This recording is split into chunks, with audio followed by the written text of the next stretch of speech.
ನಮಸ್ಕಾರ ಎಲ್ಲರಿಗೂ. ನೀವು ನೋಡ್ತಾ ಇದ್ದೀರಾ health information in Kannada YouTube channel.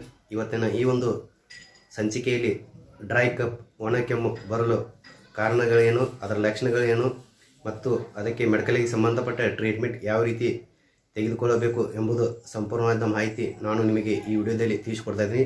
So ಈ ವಿಡಿಯೋನು ಕೊನೆವರೆಗೂ ನೋಡಿ, ಸ್ಕಿಪ್ ಮಾಡದೆ, ಹಾಗೂ ನಮ್ಮ ಚಾನಲನ್ನು ಯಾರು ಹೊಸದಾಗಿ ನೋಡ್ತಾ ಇದ್ದೀರಾ ಕೂಡಲೇ ಸಬ್ಸ್ಕ್ರೈಬ್ ಮಾಡಿ, ಹಾಗೆ ಪಕ್ಕದಲ್ಲಿರುವ ಬೆಲ್ ಐಕನ್ ಕ್ಲಿಕ್ ಮಾಡಿ.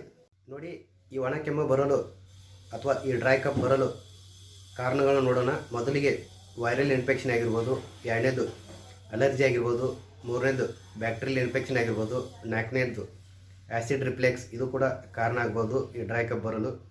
ಐದನೇದು ಅಧಿಕ ತಂಪು ಪಾನೀಯಗಳ ಸೇವನೆ, ಇದು ಕೂಡ ಕಾರಣ ಆಗ್ಬೋದು ಈ ಡ್ರೈ ಕಪ್ ಬರಲು. ಆರನೇದು ಅಧಿಕ ಬಿಡಿ ಸಿಗರೇಟ್ ಸೇದುವುದು, ಇದು ಕೂಡ ಕಾರಣ ಆಗ್ಬೋದು ಈ ಡ್ರೈ ಕಪ್ ಬರಲು. ಏಳನೇದು ವಾತಾವರಣದಲ್ಲಿ ಏನಾದರೂ ಚೇಂಜಸ್ ಆದರೆ ಅವು ಕೂಡ ಈ ಡ್ರೈ ಕಪ್ ಬರಲು ಕಾರಣ ಆಗ್ಬೋದು. ಇವೆಲ್ಲ ಕಾರಣಗಳು ಈ ಡ್ರೈ ಕಪ್ ಬರಲು. ಈ ಡ್ರೈ ಕಪ್ ಬಂದಾಗ ಕೆಲವು ಲಕ್ಷಣಗಳು ಕಂಡುಬರುತ್ತವೆ. ಅವು ಯಾವುವು ಅಂದರೆ, ನೋಡಿ, ಈ ಡ್ರೈ ಕಪ್ಪಿನ ಸಾಮಾನ್ಯ ಲಕ್ಷಣಗಳನ್ನು ನೋಡೋಣ.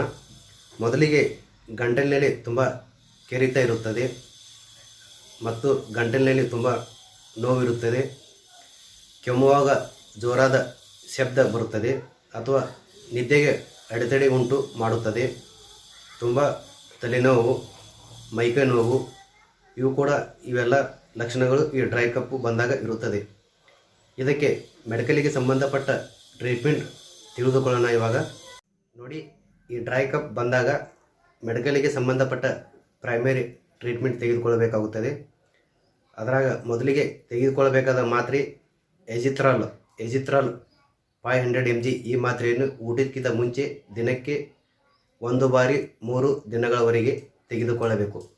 ಆನಂತರ ಸ್ಟ್ರೆಪ್ಸಿಲ್ಸ್, ಈ ಮಾತ್ರೆಯನ್ನು ದಿನಕ್ಕೆ 3 ಬಾರಿ ಚೀಪುವುದು 3 ದಿನಗಳವರೆಗೆ.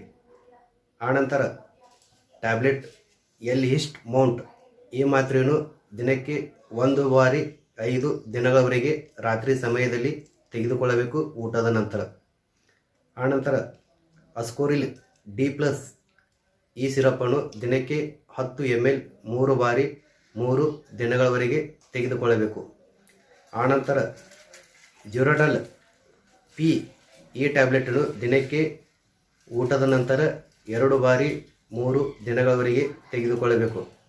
ಆನಂತರ ಗಂಟಲಿನಲ್ಲಿ ತುಂಬ ಕಿರಿಕಿರಿ ಅನಿಸ್ತಾ ಇದ್ದರೆ 1 ಗ್ಲಾಸ್ ನೀರಲ್ಲಿ ಉಪ್ಪು ಹಾಕಿ ದಿನಕ್ಕೆ 3 ಬಾರಿ ಮುಕ್ಕಳಿಸಬೇಕು. ಇವೆಲ್ಲ ಟ್ರೀಟ್ಮೆಂಟ್ ಈ ಡ್ರೈ ಕಪ್ಪು ಬಂದಾಗ ಇರುತ್ತದೆ. ಈ ಎಲ್ಲ ಪ್ರೈಮರಿ ಟ್ರೀಟ್ಮೆಂಟ್ 3 ದಿನಗಳವರೆಗೆ ತೆಗೆದುಕೊಂಡ ನಂತರ ಯಾವುದೇ ರೀತಿ ಕಡಿಮೆ ಆಗದಿದ್ದರೆ ಡ್ರೈ ಕಪ್ ಹತ್ತಿರದ ಫಿಸಿಷಿಯನ್ ಕನ್ಸಲ್ಟ್ ಮಾಡಿ ಸೂಕ್ತವಾದ ಟ್ರೀಟ್ಮೆಂಟ್ ತೆಗೆದುಕೊಳ್ಳಿ. ನೋಡಿದ್ರಲ್ಲ, ಈ ಒಂದು ವಿಡಿಯೋದಲ್ಲಿ ಒಣ ಕೆಮ್ಮು ಬರಲು ಕಾರಣಗಳೇನು, ಅದರ ಲಕ್ಷಣಗಳೇನು ಮತ್ತು ಪ್ರೈಮರಿ ಟ್ರೀಟ್ಮೆಂಟ್ ಯಾವ ರೀತಿ ಇರುತ್ತದೆ ಎಂದು ತಿಳಿದುಕೊಂಡ್ರಿ. ಸೊ ಈ ಒಂದು ವಿಡಿಯೋ ನಿಮಗೆ ಇಷ್ಟ ಆದರೆ ಲೈಕ್ ಮಾಡಿ, ಕಾಮೆಂಟ್ಸ್ ಮಾಡಿ. ಮತ್ತು ಮುಂದಿನ ವಿಡಿಯೋದಲ್ಲಿ ಸಿಗೋಣ. ಈ ವಿಡಿಯೋನ ವಾಚ್ ಮಾಡಿದ್ದಕ್ಕೆ ನಿಮಗೆಲ್ಲ ಧನ್ಯವಾದಗಳು.